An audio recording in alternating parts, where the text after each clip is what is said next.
Kunja Bihari. Jaya Gopi Janavallabha Jaya Girivaradari. Jaya Gopi Janavallabha Jaya Girivaradari. Jaya Radha Madhava Jaya Kunja Bihari. Jaya Gopi Janavallabha Jaya Girivaradari. Yashodanandana Vraja Janaranjana Yashodanandana Vraja Janaranjana Yamuna Tiravanachari Jaya Kunja Bihari. Jaya Radha Madhava Jaya Kunja Bihari. Jaya Radha Madhava Jaya Kunja Bihari. Jaya Gopi Janavallabha Jaya Girivaradari. Yashodanandana Vraja Janaranjana Yashodanandana Vraja Janaranjana Yamuna Tiravanachari Jaya Kunja Bihari. Jaya Radha Madhava Jaya Kunja Bihari. Hare Krishna, Krishna Krishna, Hare Hare, Hare Rama, Rama Rama, Hare Hare, Hare Krishna, Krishna Krishna, Hare Hare, Hare Rama, Rama Rama, Hare Hare. Jaya Prabhupada, Jaya Jaya Prabhupada, Jaya Gurudev, Jaya Jaya Gurudev. Nitai Gaura, Hari Bol, Nitai Gaura, Hari Bol. Hare Krishna. Shrimad Bhagavatam പ്രഥമസ്കന്ധം അധ്യായം 5 ശ്ലോകം 21. ഓമജ്ഞാനതിമിരാന്ധസ്യ നനാഞ്ജനാശലാകയാ ചക്ഷുരുന്മീലിതം യേന തസ്മൈ ശ്രീഗുരുവേ നമഃ. ശ്രീചൈതന്യമനോഭീഷ്ടം സ്ഥാപിതം യേന ഭൂതലേ സ്വയം രൂപകഥാ മഹ്യം ദദാതി സ്വപദാന്തികം. വന്ദേഹം ശ്രീഗുരു ശ്രീയുതാപദകമലം ശ്രീഗുരു വൈഷ്ണവാംശ ശ്രീരൂപം സകൃജാതം സഗണരഘുനാഥാന്വിതം തം സജീവം സാത്വൈതം സാവധൂതം പരിജനസഹിതം കൃഷ്ണചൈതന്യദേവം ശ്രീരാധാകൃഷ്ണപാദാം സഗണലളിതാം ശ്രീവിശാഖാന്വിതാംശ. ഹേ കൃഷ്ണ കരുണാ സിന്ധോ ദീനബന്ധോ ജഗത്പദേ ഗോപേശ ഗോപികാകാന്ത രാധാകാന്ത നമസ്തുതേ. തപ്തകാഞ്ചന ഗൗരാംഗീ ശ്രീരാധേ വൃന്ദാവനേശ്വരി വൃഷഭാനുസുതേ ദേവി പ്രണമാമി ഹരിപ്രിയേ. വാഞ്ചകൽപതരൂപശ്ച കൃപാ സിന്ധുഭ്യവ ച പതിതാനാം പാവനേഭ്യോ വൈഷ്ണവേഭ്യോ നമോ. പഞ്ചതത്വാത്മകം കൃഷ്ണം ഭക്തരൂപ സ്വരൂപകം ഭക്താവതാരം ഭക്താഖ്യാം നമാമി ഭക്തശക്തികം. നിത്യാനന്ദം മഹന്നൗമി സർവാനന്ദകരം പരം ഹരിനാമപ്രദം ദേവം അവധൂത ശിരോമണി.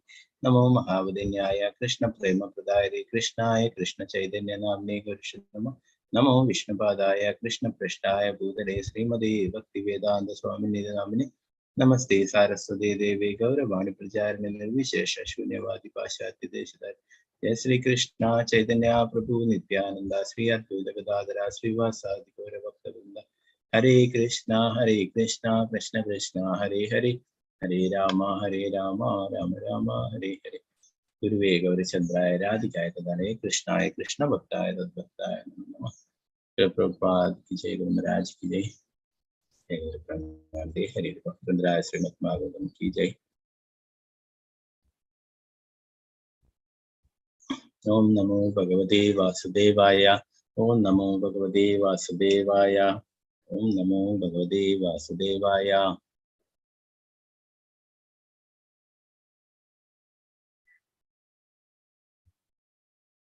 तो आत्मनात्मानवहि अवेह्यमोगदृक् तो आत्मनात्मानववेह्यमोगदृक् परस्य पुंसां परमात्मनां कलाम् अचं प्रजातं गजतः शिवायता महानुभावात्युदयोदिगण्यताम् तो आत्मनात्मानवेह्य अमोगदृक् तो आत्मनात्मानवेह्य अमोगदृक् परस्य पुंसां परमात्मना कलाम् अचं प्रचादं जगदः शिवायता महानुभावात्युदयोदिगण्यताम् तो आत्मनात्मानवेह्यम् अमोघदृक् परस्य पुंसा परमात्मना कलाम् अचं प्रजातं जगदः शिवायता महानुभावात्युदयोदिगण्यताम् तो आत्मनात्मानवेह्य अमोघदृक्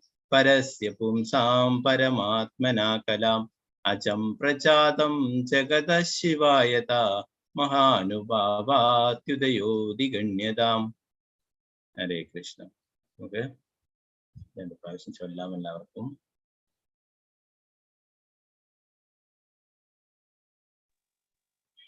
ഇവിടെ ഒന്നാമത്തെ വരി വരുന്നത് തോ ആത്മനം അവേഹി അമോഘദൃക് എന്നാണ് വരുന്നത്. വേർഡ് ടു വേർഡ് മീനിങ്ങിൽ വ്യക്തമായിട്ട് കൊടുത്തിട്ടുണ്ട് അമോഘദൃക്. അപ്പോ ചൊല്ലുമ്പോൾ നമ്മൾ ശ്രദ്ധിക്കുക.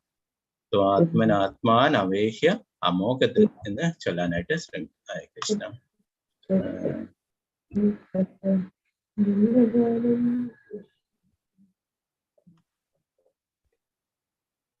ഹരേ കൃഷ്ണ. ഓം നമോ ഭഗവതേ വാസുദേവായ. ഓം നമോ ഭഗവതേ വാസുദേവായ. ഓം നമോ ഭഗവതേ വാസുദേവായ. तो आत्मनात्मानवेह्य अमोघदृक्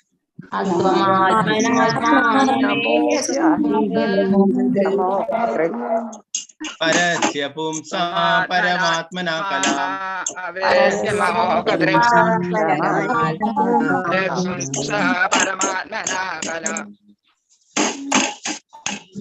അതിദേവി മാതാജിയുടെ മൈക്കാൻ തോന്നുന്നു വല്ലാത്ത പ്രശ്നമാകുന്നുണ്ട്. ഹരേ കൃഷ്ണ.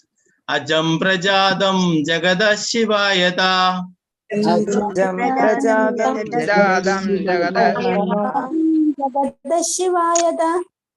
മഹാനുഭാവാത്യുദയോദിഗണ്യതാം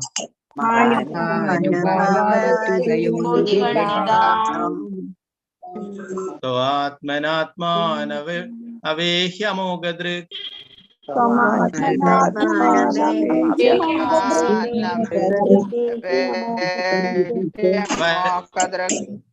परस्य पुंसां परमात्मनां कला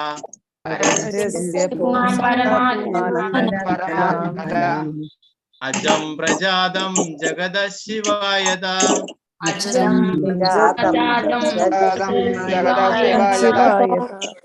महानुभावात्युदयोदिगण्यताम्.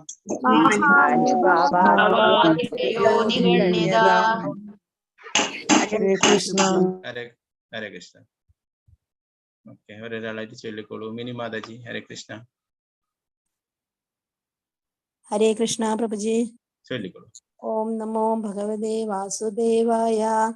ത്വമാത്മനാത്മാനമവേഹമോഘദൃക് പരംസ്യ പുംസ പരമാത്മന കലാം അജം പ്രജാതം ജഗത ശിവായതൻ മഹാനുഭാവാത്യുദയോദിഗണ്യതാം.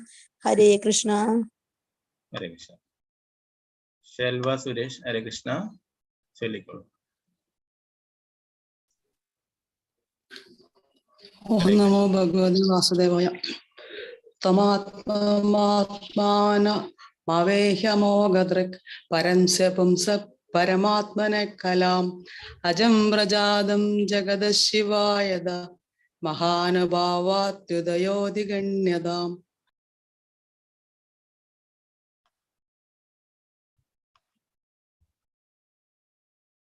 മല്ലിക മാതാജി. ഹരേ കൃഷ്ണ മാതാജി. ഹരേ കൃഷ്ണ പ്രഭുജി. ചൊല്ലിക്കോളൂ. ഓം നമോ ഭഗവതേ വാസുദേവായ. त्वमात्मनात्मानमैक्यम अमोघदृक् परस्य पुंसः परमात्मनः कलाम् अजं प्रजातं जगत शिवाय तन्महानुभावाच्युतयोधिगण्यता. हरे कृष्ण प्रभु. हरे कृष्ण माताजी. स्वर्ण प्रभु माताजी. हरे कृष्ण. चलिए करो माताजी. हरे कृष्ण प्रभु जी. ओम नमो भगवते वासुदेवाय. त्वमात्मानमात्मानमवेह्यमोघदृक् परस्य पुंसः परमात्मनः कलाम् अजं प्रजातं जगदशिवायता महानुभावाभ्युदयोधिगण्यताम्. हरे कृष्ण. हरे कृष्ण. रमणी माताजी. हरे कृष्ण. चलिए करो. हरे कृष्ण प्रभु जी. ओम नमो भगवते वासुदेवाय. त्वमात्मनात्मानमवेह्यमोघदृक् परस्य पुंसा परमात्मना कलाम् अजं प्रजातं जगदशिवायदा महानुस्य भावात्युदयोदिगण्यताम्. हरे कृष्ण. हरे कृष्ण. श्रीजा विजय माताजी. हरे कृष्ण. हरे कृष्ण प्रभु जी. ओम नमो भगवते वासुदेवाय. त्वमात्मना आत्मानमवेह्यमोघदृक् परस्य पुंसः परमात्मना कलाम् अजं प्रजातं जगदशिवाय तन्महानुभावात्युदयोदिगण्यताम्. हरे कृष्ण. हरे कृष्ण. भारती माताजी. हरे कृष्ण. चलिए करो. हरे कृष्ण प्रभु जी. ओम नमो भगवते वासुदेवाय. त्वम् आत्मनात्मानमवेहि अमोघदृक् परस्य पुंसा परमात्मना कलाम् अजं प्रजातं जगतः शिवाय महानुभावात्युदयोधिगण्यताम्. हरे कृष्ण. हरे कृष्ण. मालती माताजी. हरे कृष्ण. चलिए. हरे कृष्ण प्रभु जी. ओम नमो भगवते वासुदेवाय. त्वमात्मनात्मानमवेह्यमोघदृक् परस्य पुंसः परमात्मना कलाम् अजं प्रजातं जगतः शिवाय तन्महानुभावात्युदयो अधिगण्यताम्. हरे कृष्ण प्रभु जी. हरे कृष्ण. अनिता कुमारी माताजी. हरे कृष्ण. हरे कृष्ण. त्वमात्मनात्मानमवेह्यमोघदृक् परस्य पुंसा परमात्मना कलाम् अजं प्रजातं जगतः शिवाय आत्मानुभावात्युदयोदिगण्यताम्. हरे कृष्ण. हरे कृष्ण. ഹരേ കൃഷ്ണ. അപ്പൊ നമ്മള് ചൊല്ലുമ്പോ നമ്മൾ ഫുള്ളായിട്ട് ചൊല്ലാൻ പറ്റത്തൊന്ന് കട്ട് ചെയ്ത് ചൊല്ലുക. അപ്പൊ നമ്മൾ അത് ശ്രദ്ധിച്ചാൽ മതി. ഇവിടെ സ്വാത്മനാത്മാൻ അവേഹ്യമോഘദൃക് അന്നേരം ഹ്യാ ആന്നല്ല ഒന്നിച്ചു വരും. അതുകൊണ്ടാണ് അവിടെ നമുക്ക് ഇതിന്റെ ലെറ്ററിന്റെ അകത്ത് മോഘദൃക് കാണുന്നത്. അപ്പൊ അമോഘദൃക് തന്നെ അത് ചൊല്ലാനായിട്ട് ശ്രമിക്കുക, അല്ലെ അതിന്റെ അർത്ഥം മാറും. അമോഘദൃക് എന്ന് പറഞ്ഞാൽ കുറ്റമറ്റ സൃഷ്ടിയുള്ളവർ എന്നാണ്.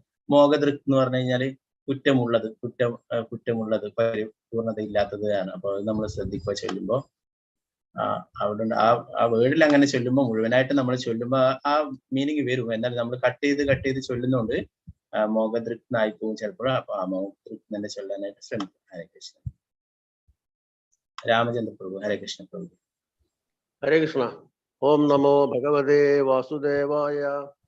त्वमात्मनात्मानमवेह्यमोघदृक् परस्य पुंसः परमात्मनः कलाम् अजं प्रजातं जगतः शिवाय तत् महानुभावात्युदयोदिगण्यताम्. हरे कृष्ण. हरे कृष्ण. पद्माकुमारी माताजी. हरे कृष्ण. हरे कृष्ण प्रभु जी. ओम नमो भगवते वासुदेवाय. त्वमात्मानमात्मानमवेह्यमोघदृक् परस्य पुंसः परमात्मनः कलाम् अजं प्रजातं जगतः शिवाय तन्महानुभावात्युदयोदिगण्यताम्. हरे कृष्ण. हरे कृष्ण. राजी माताजी. हरे कृष्ण. हरे कृष्ण प्रभु जी. ओम नमो भगवते वासुदेवाय. त्वमात्मनात्मानम् अवेह्यमोघदृक् परस्य पुंसा परमात्मना कलाम् अजं प्रजातं जगतः शिवाय മഹാനുഭാവ്യാത്യുദയോ അധിഗണ്യതാം. ഹരേ കൃഷ്ണ. ഹരേ കൃഷ്ണ. തങ്കമണി മാതാജി ഹരേ കൃഷ്ണ. ഹരേ കൃഷ്ണ പ്രഭുജി. ഓം നമോ ഭഗവതേ വാസുദേവായ. ത്വമാത്മനാത്മാന അവേഹ്യ മോഹദൃക് പരസ്യ പുംസാ പരമാത്മന കലാം അജം പ്രജാതം ജഗദശിവായ മഹാനുഭാവാത്യുദയോദിഗണ്യതാം. ഹരേ കൃഷ്ണ. ഹരേ കൃഷ്ണ. ശാരദജി നമ്പൂതിരി മാതാജി ഹരേ കൃഷ്ണ. ചൊല്ലിക്കൊള്ളു മാതാജി. കൃഷ്ണ പ്രഭുജി. ചൊല്ലിക്കൊള്ളു. ഓം നമോ ഭഗവതേ വാസുദേവായ. ത്വമാത്മനാത്മാനമവേഹ്യ മോഹദൃക് പരസ്യ പുംസാ പരമാത്മനാ കലാം അജം പ്രജാതം ജഗതഃ ശിവായ തന്മഹാനുഭാവാത്യുദയോധിഗണ്യതാം. ഹരേ കൃഷ്ണ. ഹരേ കൃഷ്ണ. രമാബായി മാതാജി ഹരേ കൃഷ്ണ. ചൊല്ലിക്കൊള്ളു. ഹരേ കൃഷ്ണ പ്രഭുജി. ഓം നമോ ഭഗവതേ വാസുദേവായ. ത്വമാത്മനാത്മാനമവേഹ്യ അമോഘദൃക് പരസ്യ പുംസാ പരമാത്മന കലാം അജം പ്രജാതം ജഗതഃ ശിവായ തൻ മഹാനുഭാവാത്യുദയോതി ഗണ്യതാം. ഹരേ കൃഷ്ണ പ്രഭുജി. ഹരേ കൃഷ്ണ. അനിത ഉണ്ണികൃഷ്ണ മാതാജി ഹരേ കൃഷ്ണ. ഹരേ കൃഷ്ണ. ഓം നമോ ഭഗവതേ വാസുദേവായ. ത്വമാത്മനാത്മാനമവേഹ്യ മോഘദൃക് പരസ്യ പുംസഃ പരമാത്മനഃ കലാം അജം പ്രജാതം ജഗതഃ ശിവായ തന്മ മഹാനുഭാവാത്യുദയോധിഗണ്യതാം. ഹരേ കൃഷ്ണ. ഹരേ കൃഷ്ണ. സീതാരാമനുണ്ണി മാതാജി ഹരേ കൃഷ്ണ. ഹരേ കൃഷ്ണ പ്രഭുജി. ത്വമാത്മനാത്മാനമമോഹ്യ മമോകൃത് പരസ്യ പുംസ പരമാത്മന കലാം അജം പ്രജാതം ജഗതഃ ശിവായ മഹാനുഭാവോത്യുതയോതിഗണ്യതാം. ഹരേ കൃഷ്ണ പ്രഭുജി. ഹരേ കൃഷ്ണ. ശോഭ പ്രദീപ് മാതാജി ഹരേ കൃഷ്ണ. ചൊല്ലിക്കൊള്ളു. ഹരേ കൃഷ്ണ പ്രഭുജി.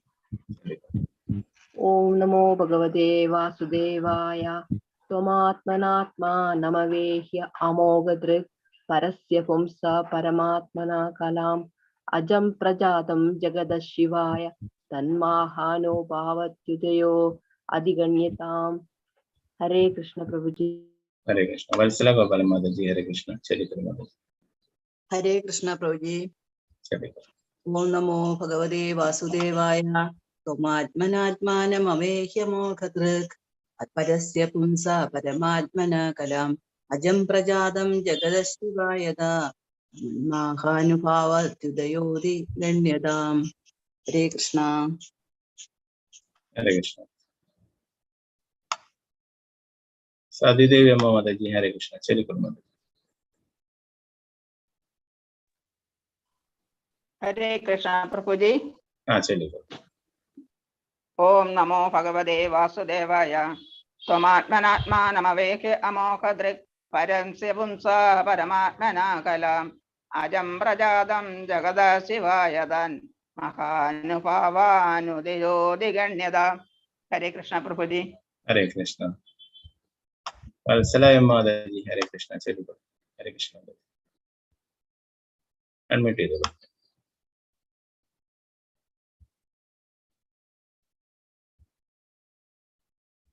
ഓക്കെ, നെറ്റ്വർക്ക് പ്രശ്നമുണ്ടെന്ന് പറഞ്ഞു.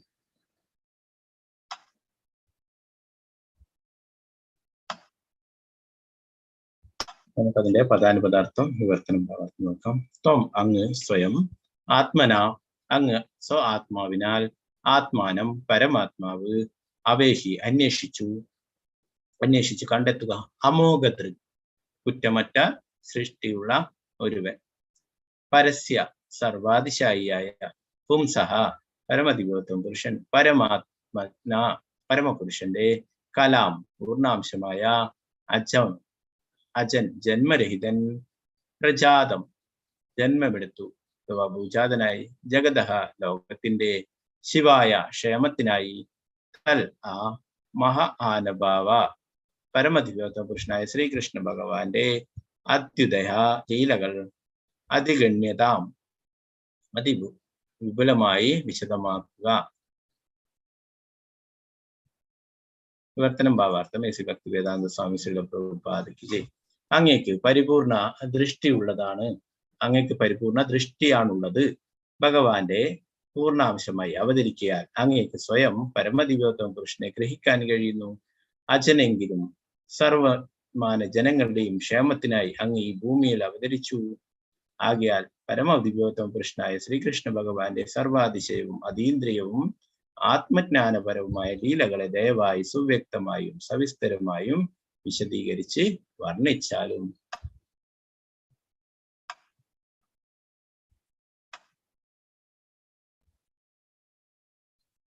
ഭാവാർത്ഥം ശ്രീല പ്രഭുപാദയ്ക്ക് ജയ്. അനിതകുമാരി മാതാജി വായിച്ചോളൂ. ഹരേ കൃഷ്ണ. പരമ ദിവ്യോത്തമ പുരുഷനായ ശ്രീകൃഷ്ണ ഭഗവാന്റെ അധികാരപ്പെടുത്തപ്പെട്ട പൂർണ്ണാംശ അവതാരമാണ് ശ്രീല വ്യാസദേവൻ. ഭൗതിക ലോകത്തിലെ പരിധിതാത്മാക്കളെ ത്രാണനം ചെയ്യാനായി അദ്ദേഹത്തിന്റെ അഹൈതുകമായ കാരുണ്യത്താലാണ് അദ്ദേഹം അവരോഹണം ചെയ്ത് ഈ ഭൂമിയിൽ അവതരിച്ചത്. ഈ വിസ്മൃതാവസ്ഥയിലായതും അധപ്പതിച്ചതുമായ ബദ്ധാത്മാക്കൾ ഭഗവാന്റെ അതീന്ദ്രിയ ഒന്ന് ഉയർത്തണം പ്രഭുജി, ഒന്ന് ഉയർത്തണം സ്ക്രീന്. അധപ്പതിച്ചതുമായ ബദ്ധാത്മാക്കൾ ഭഗവാന്റെ അതീന്ദ്രിയ പ്രേമയുദ്ധ സേവനത്തിൽ നിന്നും വിമുക്തമാകുന്നു.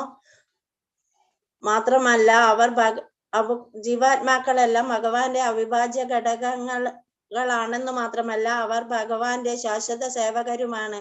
ആകയാൽ പതിതാത്മാക്കളുടെ നന്മയ്ക്കായി സർവവേദ സാഹിത്യങ്ങളും ക്രമാനുഗതമായി വിന്യസിച്ചിരിക്കുന്നു. മാത്രവുമല്ല അത്തരം സാഹിത്യങ്ങളുടെ ആനുകൂല്യത്തെ പരമാവധി പ്രയോജനപ്പെടുത്തി ഭൗതിക അസ്തിത്വ ബന്ധങ്ങളിൽ നിന്നും സ്വതന്ത്രമാക്കേണ്ടത് പതിതാത്മാക്കളുടെ കർത്തവ്യമാകുന്നു. ശ്രീല വ്യാസദേവന്റെ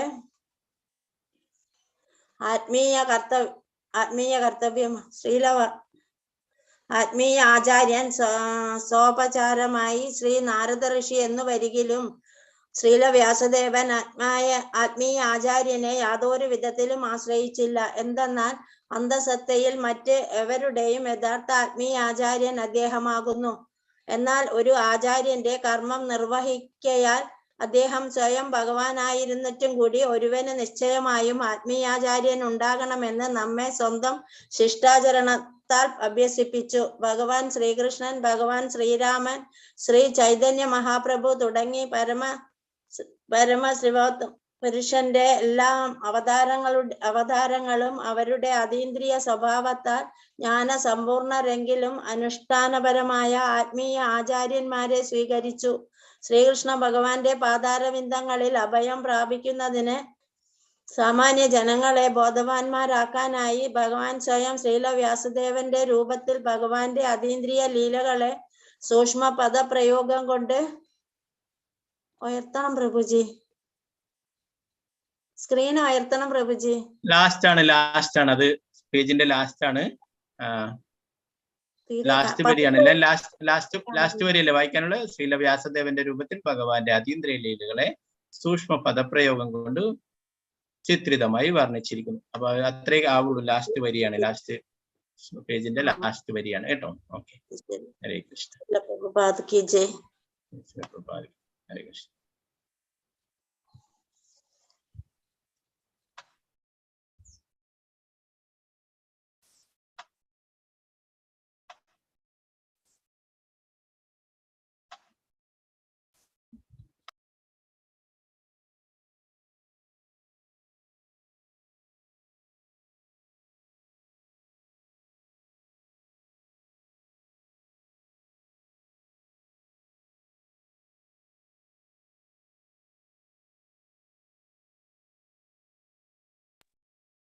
നാരായണം നമസ്കൃത്യ നരം ചൈവ നരോത്തമം ദേവീം സരസ്വതിം വ്യാസം തതോ ജയമുദിരേ. നഷ്ടപ്രായേഷു ഭദ്രേഷു നിത്യം ഭാഗവത സേവയാ ഭഗവതി ഉത്തമ ശ്ലോകേ ഭക്തിർഭവതി നൈഷ്ഠികി. മുഖം കരോതി വാചാലം പങ്കും ലങ്കായതേ ഗിരിം യത്കൃപാതമഹം വന്ദേ ശ്രീഗുരു ദീനദാരിണം പരമാനന്ദമാധവം ശ്രീചൈതന്യ ഈശ്വരം. നമോ വിഷ്ണുപാദായ കൃഷ്ണപൃഷ്ഠായ ഭൂതലേ ശ്രീമദേ ഭക്തിവേദാന്ത സ്വാമിന്നിധി നാമിനി. നമസ്തേ സരസ്വതീ ദേവി ഗൗരവാണി പ്രചാരിണേ നിർവിശേഷ ശൂന്യവാദി പാശ്ചാത്യദേശധാരിണി. ജയ ശ്രീകൃഷ്ണ ചൈതന്യ പ്രഭു നിത്യാനന്ദ ശ്രീ അദ്വൈത ഗദാധര ശ്രീവാസാദി ഗൗരഭക്തവൃന്ദ. ഹരേ കൃഷ്ണ കൃഷ്ണ കൃഷ്ണ ഹരേ ഹരേ, ഹരേ രാമ രാമ രാമ ഹരേ ഹരേ. ഗുരുവേ ഗൗരചന്ദ്രായ രാധികായ തദാലയേ കൃഷ്ണായ കൃഷ്ണഭക്തായ തദ്ഭക്തായ നമോ നമഃ. പ്രഭുപാദ കി ജയ, ഗുരു മഹാരാജ് കി ജയ. ഗൗര പ്രേമാനന്ദേ ഹരേ കൃഷ്ണ. ഈ ശ്ലോകത്തില് വളരെ വ്യക്തമായിട്ട് നാരദമുനി വ്യാസദേവന് നിർദ്ദേശം കൊടുക്കുകയാണ് അല്ലെ. എന്താ പറയുന്നത്? അങ്ങേക്ക് പരിപൂർണ ദൃഷ്ടിയാണുള്ളത്. നേരത്തെയുള്ള ശ്ലോകങ്ങളിൽ തന്നെ പറഞ്ഞു അങ്ങേക്ക് എല്ലാം അറിയാം, അതുകൊണ്ട് ഞാനൊരു അല്പഭാഗം മാത്രമേ അങ്ങയോട് പറഞ്ഞിട്ടുള്ളൂ എന്ന് നാരദമുനി തന്നെ പറഞ്ഞു അല്ലെ. വ്യാസദേവൻ എന്ന് പറയുന്നത് ആരാണ്? ഭഗവാന്റെ തന്നെ അവതാരമാണ് അല്ലെ. ഭഗവാന്റെ ശക്തി ആവേശ അവതാരമാണ് അല്ലെ. നമ്മൾ പഠിച്ചു അവതാരങ്ങളുടെ വ്യാസദേവൻ ഭഗവാൻ തന്നെയാണ് കൃഷ്ണദ്വൈപായന വ്യാസനായിട്ട് അവതരിച്ചിട്ടുള്ളതെന്ന് പഠിച്ചു അല്ലെ. അപ്പൊ ഭഗവാന്റെ ആവേശ അവതാരമാണ് അല്ലെ. നമ്മൾ പഠിച്ചു ആ ശക്തി ആവേശ അവതാരങ്ങൾ തന്നെ രണ്ട് തരത്തിലുള്ള അവതാരങ്ങളുണ്ട്. ഒന്ന് ആവേശ അവതാരം, ഭഗവാൻ തന്നെ സ്വയം അവതരിക്കുന്നത്. അല്ലെങ്കിൽ പിന്നെ വിഭൂതി അവതാരം, ഭഗവാൻ ഒരു വേറൊരു ആത്മാവിന് ഭഗവാന്റെ ശക്തിയൊക്കെ നൽകിയിട്ട് അങ്ങനെയുള്ള അവതാരം അല്ലെ. അപ്പൊ ഇതില് പ്രധാനപ്പെട്ട രണ്ടാൾക്കാരിലും വെച്ചിട്ട് ഈ വ്യാസദേവനും നാരദമുനിയുമായിട്ട് നോക്കുമ്പോഴേ വ്യാസദേവൻ ഭഗവാന്റെ നേരിട്ടുള്ള തന്നെ അവതാരമാണ്, ആവേശ അവതാരമാണ്. എന്നാല് നാരദമുനി എന്ന് പറയുന്നത് വിഭൂതി അവതാരമാണ്. അപ്പോ അതുകൊണ്ട് തന്നെ ആരാണ്? സാക്ഷാൽ ഭഗവാൻ തന്നെയാണ് സ്വയം വ്യാസദേവനായിട്ട് അല്ലെ, വേദവ്യാസനായിട്ട് കൃഷ്ണദ്വൈപായന വ്യാസനായിട്ട് അവതരിച്ചിട്ടുള്ളത്. അപ്പൊ അതുകൊണ്ട് തന്നെ അങ്ങേക്ക് പരിപൂർണ ദൃഷ്ടിയാണുള്ളത് എന്ന് നാരദമുനിയുടെ പറയുന്നു. ഭഗവാന്റെ പൂർണ്ണാംശമായി അവതരിക്കയാൽ അങ്ങേക്ക് സ്വയം പരമദിവ്യോത്തമ പുരുഷനെ ഗ്രഹിക്കാൻ കഴിയുന്നു. അജനെങ്കിലും സർവമാന ജനങ്ങളുടെയും ക്ഷേമത്തിനായി അങ്ങ് ഈ ഭൂമിയിൽ അവതരിച്ചു അല്ലെ. നമ്മൾ ഭഗവാനെ കുറിച്ച് പഠിച്ചു അല്ലെ. ഇവിടെ ഭഗവാന് ജനനവും മരണവും ഒന്നുമില്ല അല്ലെ. എന്നാൽ ഭഗവാൻ എപ്പോഴൊക്കെ എന്താണ് ധർമ്മം പുനഃസ്ഥാപിക്കാനും അല്ലെ അധർമ്മികളൊക്കെ ഇല്ലാതാക്കാനും ഒക്കെ ആയിട്ട് ഭഗവാൻ ഇവിടെ അവതരിക്കുന്നതൊക്കെ നമ്മൾ ഭഗവത്ഗീതയിൽ പഠിച്ചിട്ടുണ്ടായിരുന്നു അല്ലെ. അപ്പോ എല്ലാവരുടെയും ക്ഷേമത്തിനായിട്ട് ഇവിടെ വ്യാസദേവനായിട്ട് ഭഗവാൻ അവതരിക്കുകയുണ്ടായി. ആകയാൽ പരമദിവ്യോത്തമ പുരുഷനായ ശ്രീകൃഷ്ണ ഭഗവാന്റെ സർവാതിശയവും അതീന്ദ്രിയവും ആത്മജ്ഞാനപരമായ ലീലകളെ ദയവായി സുവ്യക്തമായും സവിസ്തരമായും വിശദീകരിച്ച് വർണ്ണിച്ചാൽ. അപ്പോ ആ ഭഗവാന്റെ തന്നെ അവതാരമാണ്, വിസ്തരണമാണ് വ്യാസദേവൻ എന്ന് പറഞ്ഞത് അല്ലെ. അപ്പൊ ആ വ്യാസദേവന് ഭഗവാനെ സംബന്ധിച്ച കാര്യങ്ങളൊക്കെ പരിപൂർണമായിട്ട് അറിയാം അല്ലെ. നാരദമുനി പറഞ്ഞു കേട്ടിട്ട് വേണ്ട അല്ലെ, നാരദമുനി അത് ഓർമ്മിപ്പിക്കുന്നു ഇവിടെ എന്നുള്ളതാണ് അല്ലെ. മറ്റുള്ള വേദങ്ങളും മറ്റുള്ള ഉപനിഷത്തുക്കളും പുരാണങ്ങളൊക്കെ എഴുതിയിട്ടും പൂർണ്ണ തൃപ്തിയില്ലാത്തത് കൊണ്ട് അതിന്റെ കാരണം, യഥാർത്ഥമായിട്ടുള്ള കാരണം നേരത്തെ പറഞ്ഞു അല്ലെ. ഭഗവാനെ സംബന്ധിക്കുന്ന കാര്യങ്ങൾ, ഭക്തിത സേവനത്തെ സംബന്ധിക്കുന്ന കാര്യങ്ങൾ, ഭക്തന്മാരെ ഭഗവാനും തമ്മിലുള്ള ലീലകൾ, ഇവയെക്കുറിച്ചൊന്നും എവിടെയും വർണ്ണിച്ചിട്ടില്ല അല്ലെ. അപ്പോ അത് പൂർണ്ണമായിട്ട് വർണ്ണിക്കാനാണ് ഇവിടെ പറയുന്നത് അല്ലെ. ശ്രീകൃഷ്ണ പരമദിവ്യോത്തമ പുരുഷനായ ശ്രീകൃഷ്ണ ഭഗവാന്റെ സർവാതിശയും അതീന്ദ്രിയും ആത്മജ്ഞാനവും പരമായ ലീലകളെ ദയവായി സുവ്യക്തമായും സവിസ്തരമായും വിശദീകരിച്ച് വർണ്ണിച്ചാൽ. അപ്പൊ ആർക്ക് വേണ്ടിയിട്ടാണ് ഇതൊക്കെ വർണ്ണിക്കാൻ പറയുന്നത്? നാരദമുനിക്ക് കേൾക്കാൻ വേണ്ടിയിട്ടാണോ, അറിയാൻ വേണ്ടിയിട്ടാണോ? അല്ല അല്ലെ. നമ്മളെ പോലുള്ള ബദ്ധാത്മാക്കളായിരിക്കുന്ന ജീവാത്മാക്കൾക്കൊക്കെ വേണ്ടിയിട്ടാണ് ഇങ്ങനെയുള്ള കാര്യങ്ങള് സവിസ്തരമായിട്ട് നല്ല വിശദീകരിച്ചിട്ട് നമുക്കൊക്കെ മനസ്സിലാകുന്ന രീതിയിൽ അല്ലെ. പ്രത്യേകിച്ച് നമ്മൾ പഠിച്ചു കലിയുഗത്തിലെ ജനങ്ങളൊക്കെ എന്താണ് പ്രായന അല്പായുഷ സഭ്യ കലോസ്മിനികേജന മന്ദാസു മന്ദമതിയ മന്ദഭാഗ്യ ഉപഹൃത. കലയുഗത്തിലെ ജനങ്ങൾക്കൊന്നും വേദങ്ങൾ പഠിക്കാനും അനേകം ശാസ്ത്രങ്ങൾ പഠിക്കാനെന്നുള്ള സമയമില്ല, കഴിവില്ല അല്ലെ. നിർഭാഗ്യവാന്മാരാണ്, അല്പായുഷക്കളാണ്. ഇതൊക്കെ കൊണ്ട് നമുക്കൊക്കെ മനസ്സിലാകുന്ന രീതിയിൽ വിശദമായിട്ട് അല്ലെ, വ്യക്തമായിട്ട് എഴുതാനായിട്ട് സുവ്യക്തമായിട്ട് എന്ന് പറയുന്നത് അല്ലെ. മറ്റുള്ള വേദശാസ്ത്രങ്ങളിലൊക്കെ ബ്രഹ്മ, പരമാത്മാ, ഭഗവാൻ ഇതിനെക്കുറിച്ചൊക്കെ സൂചിപ്പിച്ചിട്ടുണ്ട്. എന്നാൽ അത് വളരെ വ്യക്തമായിട്ടില്ല അല്ലെ. അതുകൊണ്ടാണ് ഓരോരോ ആൾക്കാരും കർമ്മകാണ്ഡം ഒക്കെ എടുത്തിട്ട് 3 വിഭാഗങ്ങളാക്കി തിരിച്ചെങ്കിലും, കർമ്മകാണ്ഡം, ജ്ഞാനകാണ്ഡം, ഉപാസനകാണ്ഡം ഇതൊക്കെ തിരിച്ചെങ്കിലും എല്ലാ ആൾക്കാരും കർമ്മകാണ്ഡത്തിൽ ആകൃഷ്ടരായിട്ട് അതിൽ തന്നെ കഴിയുകയുണ്ടായി അല്ലെ. അവർ പിന്നീട് ജ്ഞാനകാണ്ഡത്തിലേക്കോ ഉപാസന കാണ്ഡത്തിലേക്കോ അങ്ങനെ ഭഗവാനെ ആരാധിക്കുന്ന തരത്തിലേക്കൊന്നും പോയില്ല അല്ലെ. അപ്പോൾ അവർക്ക് അതുകൊണ്ട് തന്നെ അവർക്ക് അനേകം പുരാണങ്ങൾ അല്ലെ, 18 പുരാണങ്ങളിൽ 18ാമത്തെ ശ്രീമദ് ഭാഗവത പുരാണം 17 പുരാണങ്ങളിലും പല പല ദേവീദേവന്മാരെയൊക്കെ കൂടുതലായിട്ടും പറഞ്ഞിരിക്കുന്നത് കൊണ്ട് അല്ലെ, ശിവപുരാണം, ദേവി പുരാണം. അപ്പൊ അതൊക്കെ വായിച്ചവരെ ശിവനാണ് ഭഗവാൻ എന്ന് കരുതുക, അങ്ങനെ പലതരത്തിലുള്ള തെറ്റിദ്ധാരണകളൊക്കെ ഉണ്ടായി അല്ലെ. അപ്പൊ അതുകൊണ്ട് തന്നെ ഈ ശ്രീമദ് ഭാഗവത്തില് പരമദിവ്യോത്തമ പുരുഷനായിട്ടുള്ള ശ്രീകൃഷ്ണ ഭഗവാനെ കുറിച്ച് സുവ്യക്തമായിട്ട് അല്ലെ, വേറെ യാതൊരു ഭഗവത്ഗീതയിൽ തന്നെ നമുക്ക് വ്യക്തമായിട്ട് പ്രഭുപാദരി വളരെ വിശദീകരിച്ചിട്ട് പറഞ്ഞു തരുന്നുണ്ടല്ലേ. ഓരോരോ താളുകളിലും ഓരോരോ പേജുകളിലും ശ്രീകൃഷ്ണ ഭഗവാനാണ് പരമദിവ്യോത്തമ പുരുഷൻ എന്നുള്ള സത്യം അല്ലെ. അതേസമയം നമ്മൾ വേറെ മായാവാദികളുടെയും മറ്റുള്ള അവരുടെയൊക്കെ ഗ്രന്ഥങ്ങൾ എടുത്ത് വായിച്ചു കഴിഞ്ഞാൽ അതില് ഭഗവാൻ എന്ന് അവിടെ കാണില്ല. അതിന് പകരം അവിടെ ബ്രഹ്മം, പരബ്രഹ്മം അല്ലെ, പരമാത്മാ അങ്ങനെയൊക്കെ കാണാൻ സാധിക്കുള്ളൂ. കുറെ ആൾക്കാർ വലിയ പ്രസ്ഥാനം ലോകം മുഴുവൻ വ്യാപിച്ചെടുക്കുന്ന വലിയ പ്രസ്ഥാനത്തിന്റെ തന്നെ ഒരു ആചാര്യനെ നേരിട്ട് കണ്ടിട്ടുള്ള വ്യക്തി തന്നെ ഉണ്ടായിരുന്നു. ശ്രീമദ് ഭഗവത്ഗീത മുന്നേയുള്ള ക്ലാസ്സിൽ അദ്ദേഹം പങ്കെടുക്കുകയുണ്ടായി. അദ്ദേഹം പറഞ്ഞു എത്രയോ 30 വർഷത്തോളമായി അദ്ദേഹത്തിന്റെ ഭഗവത്ഗീത വായിക്കുന്നു, അദ്ദേഹത്തിന്റെ പ്രഭാഷണം നേരിട്ട് കണ്ടിട്ടുണ്ട്, അദ്ദേഹത്തെ നേരിട്ട് കണ്ടിട്ടുണ്ട്. ഇങ്ങനെയൊക്കെ ആയിട്ടും അദ്ദേഹം ആ ഗ്രന്ഥങ്ങളിൽ അദ്വൈത ഫിലോസഫി ആയിരുന്നു അദ്ദേഹം ഉൾപ്പെടുത്തിയത്.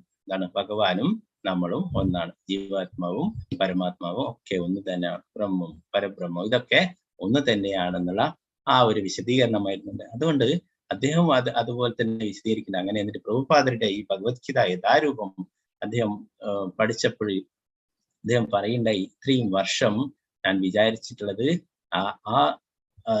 അദ്ദേഹം ആ വ്യക്തി എഴുതിയിട്ടുള്ള, ആ ഗുരു എഴുതിയിട്ടുള്ള ആ ഗ്രന്ഥം വായിച്ചത് കൊണ്ട് അതാണ് സത്യം എന്നാണ് ഞാൻ വിചാരിച്ചിട്ടുണ്ടായിരുന്നത്. എന്നാൽ ഇപ്പോഴെനിക്ക് മനസ്സിലായി, ശ്രീല പ്രഭുപാദരുടെ ഭഗവത്ഗീത യഥാരൂപം വായിച്ചപ്പോൾ മനസ്സിലായി, ബ്രഹ്മനും പരമാത്മാവുമെല്ലാം അതിനുമുപരിയായിട്ട് ഭഗവാൻ എന്ന് പറയുന്ന വ്യക്തി, സച്ചിദാനന്ദ വിഗ്രഹനായിട്ടുള്ള ശ്രീകൃഷ്ണ ഭഗവാനുണ്ട് എന്നുള്ള ആ യാഥാർത്ഥ്യം പൂർണ്ണമായിട്ടും മനസ്സിലായിട്ടുള്ളത് എന്ന് പറഞ്ഞു. അപ്പൊ ഓരോരോ ആൾക്കാരുടെ ഗ്രന്ഥങ്ങൾ വായിക്കുകയാണെങ്കിൽ നമുക്കും അങ്ങനെ അത്രയും മനസ്സിലാക്കാനായിട്ട് സാധിക്കും അല്ലെ. അതുകൊണ്ടാണ് നമ്മൾ പറയുന്നത്, ഗുരു പരമ്പരയിൽ നിന്ന് വരുന്നവരിൽ നിന്നും നമ്മൾ മനസ്സിലാക്കണം കാര്യങ്ങളൊക്കെ അല്ലെ. ശ്രീല പ്രഭുപാദരെ പോലെ നമ്മൾ പഠിച്ചു നമ്മുടെ സമ്പ്രദായത്തെ കുറിച്ചൊക്കെ, ബ്രഹ്മമധ്യ ഗൗഡീയ സമ്പ്രദായം അല്ലെ. നമ്മുടെ സമ്പ്രദായത്തിലെ ആചാര്യനാണ് നാരദമുനി അല്ലെ. നാരദമുനിയുടെ ശിഷ്യനാണ് വ്യാസദേവൻ. അപ്പൊ സ്വയം ഭഗവാൻ തന്നെയാണ് വ്യാസദേവൻ. എങ്കിലും നാരദമുനിയെ ഗുരുവായിട്ട് സ്വീകരിച്ചിട്ട് ഉപദേശങ്ങൾ തേടുന്നു അല്ലെ. അപ്പൊ ആ നാരദമുനി തന്നെ പറയുന്നു, അങ്ങ് പരിപൂർണ ദൃഷ്ടിയുള്ളവനാണ്, അങ്ങ് സ്വയം ഭഗവാന്റെ തന്നെ അവതാരമാണ് അല്ലെ. അതുകൊണ്ട് അങ്ങേക്കെല്ലാം അറിയാം അല്ലെ. അത് ഭഗവാൻ തന്നെ അനേകം ഉദാഹരണങ്ങളോട് കാണിച്ചു തന്നത് അതിന്റെ പർപ്പറ്റിൽ പ്രഭുപാദരെ വിശദീകരിച്ച് പറയുന്നുണ്ട് അല്ലെ. എല്ലാവരും ഭഗവാന്റെ അവതാരങ്ങൾ എടുത്തു. ഭഗവാന്റെ ശ്രീരാമചന്ദ്ര ഭഗവാനായിട്ട് അവതരിച്ചപ്പോഴും ഗുരുവിനെ സ്വീകരിക്കേണ്ടായി അല്ലെ. ശ്രീ ചൈതന്യ മഹാപ്രഭു തന്നെ കലിയുഗത്തിൽ അവതരിച്ചപ്പോഴും അദ്ദേഹവും ഗുരുവിനെ സ്വീകരിക്കുകയുണ്ടായി അല്ലെ. അപ്പോ അവരൊക്കെ കാണിച്ചു തരുന്നത് എന്താണ്, നമുക്കും ഒരു ഗുരുവിനെ വേണം അല്ലെ. നമുക്കതിന്റെ ഭാവാർത്ഥത്തിലേക്ക് നോക്കാം, ചർച്ച ചെയ്യാം. പരമദിവ്യോത്തമ പുരുഷനായ ശ്രീകൃഷ്ണ ഭഗവാന്റെ അധികാരപ്പെടുത്തപ്പെട്ട പൂർണ്ണാംശ അവതാരമാണ് ശ്രീല വ്യാസദേവൻ. ഭൗതിക ലോകത്തിലെ പതിതാത്മാക്കളെ ത്രാണനം ചെയ്യാനായിട്ട് അദ്ദേഹത്തിന്റെ അഹേതുകമായ കാരണത്തിലാണ് അദ്ദേഹം അവരോഹണം ചെയ്തത്. ഈ ഭൂമിയിൽ അവതരിച്ചത് ഈ വിസ്മൃതാവസ്ഥയിലായതും അധപ്പതിച്ചതുമായ ബദ്ധാത്മാക്കൾ ഭഗവാന്റെ അതീന്ദ്രിയ പ്രേമയുത സേവനത്തിൽ നിന്നും വിമുക്തമാകുന്നു. ജീവാത്മാക്കളെല്ലാം ഭഗവാന്റെ അവിഭാജ്യ ഘടകങ്ങളാണെന്ന് മാത്രമല്ല, അവർ ഭഗവാന്റെ ശാശ്വത സേവകരുമാണ്. പഠിച്ചല്ലേ, ജീവേര സ്വരൂപമായി നിത്യര കൃഷ്ണദാസ്. അതാണ് നമ്മുടെ യഥാർത്ഥമായിട്ടുള്ള പദവി, പൊസിഷൻ, സ്വരൂപം എന്ന് പറയുന്നത്. നമ്മളൊക്കെ ഭഗവാന്റെ നിത്യ സേവകന്മാരാണ് അല്ലെ. നമ്മൾ ഈ ഭൗതിക ലോകത്തിൽ ജീവിക്കാനായിട്ട് നമ്മൾ മറ്റാൾക്കാരുടെ ഒക്കെ സേവകന്മാരായിട്ട് മാറുന്നു അല്ലെ. നമ്മൾ ഓഫീസിലൊക്കെ പോയി കഴിഞ്ഞാൽ ബോസിന്റെ സേവകരായിട്ട് മാറുന്നു അല്ലെ. വീട്ടിൽ വന്നു കഴിഞ്ഞാൽ ഒന്നിക്കല് മക്കളുടെ സേവകരല്ലേ, ഭർത്താവിന്റെ സേവകര് അല്ലെ, ഭാര്യയുടെ സേവകരല്ലേ, അച്ഛനമ്മമാരുടെ, അങ്ങനെ നമ്മളെ ഓരോരോ ആൾക്കാരുടെ സേവകരായിട്ട് മാറുകയാണ് അല്ലെ. ഇതല്ല, നമ്മള് യഥാർത്ഥമായിട്ട് ആരുടെ സേവകനാണ്, ഭഗവാന്റെ സേവകനാണ് എന്നുള്ളതാണ് അല്ലെ. എന്നാൽ മറ്റുള്ളതൊന്നും വേണ്ട എന്നല്ല അല്ലെ. അവരൊക്കെ സേവനം ചെയ്യുന്നതിലും പ്രാധാന്യം നമ്മൾ കൊടുക്കേണ്ടത് ഭഗവാന്റെ സേവനങ്ങൾ ചെയ്യുന്നതിനാണ് അല്ലെ. മറ്റുള്ളവർക്കൊന്നും ഒരു സേവനം ചെയ്യേണ്ടതെന്നല്ല, അവർക്ക് സേവനം ചെയ്യുന്നതിലും കൂടുതൽ നമ്മൾ ശ്രദ്ധ ചെലുത്തേണ്ടത് ഭഗവാന്റെ സേവനങ്ങൾ ചെയ്യുന്നതാണ് അല്ലെ. അതാണ് നമ്മൾ പഠിച്ചല്ലേ, സഭയിൽ പുംസാം പരോധർമ്മ യഥോ ഭക്തിർ അദോഷജ അല്ലെ. അദോഷജന് സേവനങ്ങൾ ചെയ്യുന്നതാണ്. മറ്റേത് ധർമ്മമാണ്, എന്നാല് പരമമായിട്ടുള്ള ധർമ്മമല്ല, ധർമ്മമാണ്. നമ്മുടെ കുടുംബത്തെയും ഒക്കെ നോക്കണം, അതൊക്കെ വേണ്ടുന്നത് തന്നെയാണ് അല്ലെ. പരമമായിട്ടുള്ള ധർമ്മം എന്ന് പറയുന്നത് ഭഗവാന്റെ സേവനങ്ങൾ ചെയ്യുക എന്നാണ് അല്ലെ. അതാണ് നമ്മുടെ യഥാർത്ഥ പുരുഷൻ. നമ്മുടെ ഗോലോക വൃന്ദാവനത്തില് നമ്മളൊക്കെ ഭഗവാന്റെ സേവകന്മാരായിരുന്നു. എന്നാൽ നമുക്ക് അല്പമായിട്ടുള്ള സ്വാതന്ത്ര്യമുള്ളത് കൊണ്ട് നമ്മളൊക്കെ ഭഗവാൻ ഇല്ലാത്ത സന്തോഷിക്കണമെന്ന് ആഗ്രഹിക്കുകയും അതിന്റെ ഫലമായിട്ട് നമ്മളൊക്കെ ഈ ഭൗതിക ലോകത്തില് ജന്മമെടുക്കുകയും ചെയ്തു അല്ലെ. തിരിച്ച് നമുക്ക് ഭഗവത് ധാമത്തിലേക്ക് തന്നെ പോകേണ്ടത് അല്ലെ. അതിനുള്ള വഴികളാണ് നമ്മുടെ ആചാര്യന്മാര് പ്രഭുപാദരൊക്കെ നമുക്ക് പറഞ്ഞു തരുന്നത് അല്ലെ. ഭഗവാന്റെ സേവനങ്ങൾ ചെയ്യുക എന്നുള്ളത് അല്ലെ. നമ്മൾ ഇന്നലെ ഉദാഹരണങ്ങൾ കുറെ പഠിച്ചു കഴിഞ്ഞ ക്ലാസ്സുകളിലൊക്കെ അല്ലെ. നമ്മുടെ ശരീരത്തിന്റെ ഭാഗമായിട്ടുള്ളത് കൊണ്ട് തന്നെ നമ്മുടെ കയ്യോ വിരലോ ഇതൊക്കെ ശരീരത്തിന്റെ ഭാഗമാണ് അല്ലെ. ആ ശരീരത്തോട് ചേർന്ന് നിൽക്കുമ്പോൾ മാത്രമേ അതുകൊണ്ടുള്ള ഗുണമുള്ളൂ അല്ലെ. അത് മുറിച്ചു മാറ്റി കഴിഞ്ഞാൽ യാതൊരു പ്രയോജനമില്ല അല്ലെ. അതുപോലെ തന്നെ വൃക്ഷത്തിന്റെ വേരിൽ വെള്ളം ഒഴിക്കുകയാണെങ്കിൽ അതിന്റെ എല്ലാ ശാഖകൾക്കും ഉപശാഖകൾക്കൊക്കെ ലഭിക്കും അല്ലെ. അപ്പൊ അതുപോലെ നമ്മളൊക്കെ ഭഗവാന്റെ സേവനങ്ങളാകുമ്പോൾ ഭഗവാൻ അല്ലെ, ഇന്ദ്രിയങ്ങളുടെ നാഥനായിട്ടുള്ള ഭഗവാന്റെ ഋഷികേശന്റെ സേവനത്തിൽ നമ്മുടെ ഇന്ദ്രിയങ്ങളൊക്കെ ഉൾപ്പെടുത്തണം അല്ലെ. എന്നാലാണ് അതിന്റെ പരിപൂർണമായിട്ടുള്ള പ്രയോജനം ലഭിക്കുക. ആകയാൽ പതിതാത്മാക്കളുടെ നന്മയ്ക്കായി സർവ്വ വേദസാഹിത്യങ്ങളും ക്രമാനുഗതമായി വിന്യസിച്ചിരിക്കുന്നു. മാത്രവുമല്ല അത്തരം സാഹിത്യങ്ങളുടെ ആനുകൂല്യത്തെ പരമാവധി പ്രയോജനപ്പെടുത്തി ഭൗതിക അസ്തിത്വ ബന്ധനങ്ങളിൽ നിന്ന് സ്വതന്ത്രമാകേണ്ടത് പതിതാത്മാക്കളുടെ കർത്തവ്യമാകുന്നു. ശ്രീല വ്യാസദേവന്റെ ആത്മീയ ആചാര്യൻ സ്വോപചാരമായി ശ്രീ നാരദ ഋഷി എന്ന് വരികിലും ശ്രീ വ്യാസദേവൻ ആത്മീയ ആചാര്യനെ യാതൊരു വിധത്തിലും ആശ്രയിച്ചില്ല. എന്തെന്നാൽ അന്തസ്ഥിതിയിൽ മറ്റ് ഏവരുടെയും യഥാർത്ഥ ആത്മീയ ആചാര്യൻ അദ്ദേഹമാകുന്നു.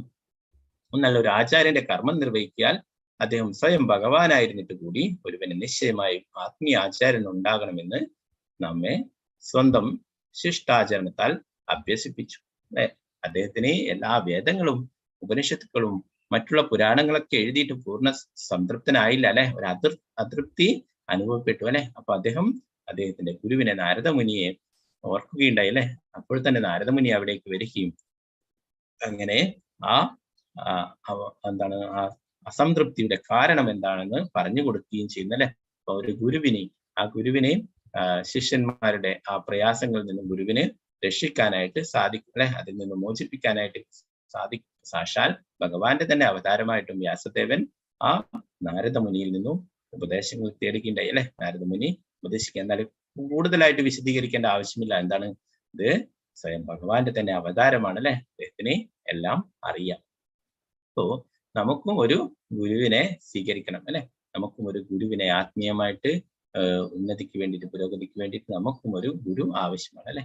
അപ്പൊ അതുകൊണ്ടാണ് നമ്മൾ എന്താണ് നാമനിഷ്ഠദാസ് പ്രഭുജിയൊക്കെ എല്ലാവർക്കും ഒരു ഭഗവാന്റെ അടുത്തേക്ക് വേഗത്തിൽ എത്തിച്ചേരാൻ വേണ്ടിയിട്ട് എല്ലാവർക്കും ചാൻസ് കൊടുക്കാനായിട്ട് നമ്മൾ ഭഗവത്ഗീത 18 ദിവസത്തെ ക്ലാസ് ഒക്കെ സംഘടിപ്പിക്കുന്നത് അല്ലെ. ഫസ്റ്റ് ലെവൽ, അത് കഴിഞ്ഞാൽ സെക്കൻഡ് ലെവല് അല്ലെ, 3rd ലെവൽ, 4th ലെവൽ, അങ്ങനെ ഭക്തി ശാസ്ത്രി വരെ നിങ്ങൾക്ക് പഠിക്കാം അല്ലെ. അപ്പോ അതിനിടയിൽ നമ്മൾ ഭഗവാന്റെ തിരുനാമം കൂടുതൽ ജപിക്കുക, നമ്മൾ കുറച്ച് സീരിയസ് ആയിട്ട് മറ്റുള്ള യമനിയമങ്ങളൊക്കെ പാലിക്കുകയാണെങ്കിൽ നമുക്ക് ഗുരുവിന്റെ ആശ്രയം എടുക്കുകയും പിന്നീട് ഗുരുവിൽ നിന്ന് ദീക്ഷ സ്വീകരിക്കുകയോ ഒക്കെ ചെയ്യാൻ സാധിക്കും. അങ്ങനെ നമുക്കൊരു ആത്മീയമായിട്ടുള്ള ഒരു ഗുരുവിനെ സ്വീകരിക്കുകയും അങ്ങനെ കൂടുതൽ ഭഗവാനുമായിട്ട് നമുക്ക് അടുത്ത് കഴിയാനായിട്ടും സാധിക്കും.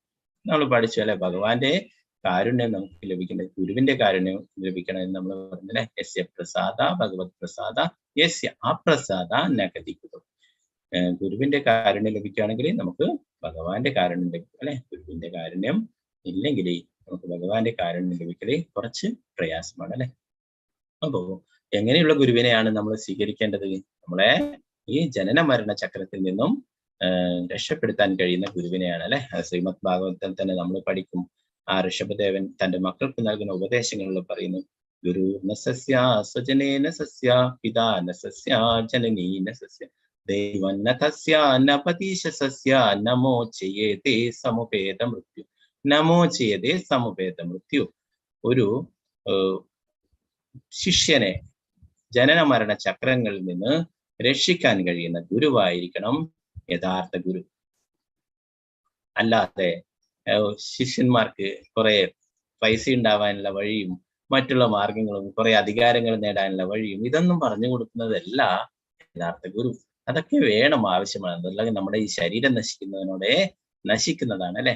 എന്നാൽ നമുക്ക് ഈ ജന്മമൃത്യു ജരാവ്യാധി ചക്രത്തിൽ നിന്ന് നമ്മളെ രക്ഷപ്പെടുത്താൻ കഴിയുന്ന ഗുരുവാണ് യഥാർത്ഥ ഗുരു. അങ്ങനെ ചെയ്യാത്ത ഗുരു ഒരു ഗുരുവല്ല എന്ന് ഋഷഭദേവൻ ഭഗവാന്റെ തന്നെ അവതാരമാണ്. ആ ഋഷഭദേവൻ തന്റെ മക്കൾക്ക് നൽകുന്ന ഉപദേശങ്ങളിൽ പറയുന്നു. ഗുരുർന സസ്യ സജനേന സസ്യ പിതാന സസ്യ ജനനീന സസ്യ.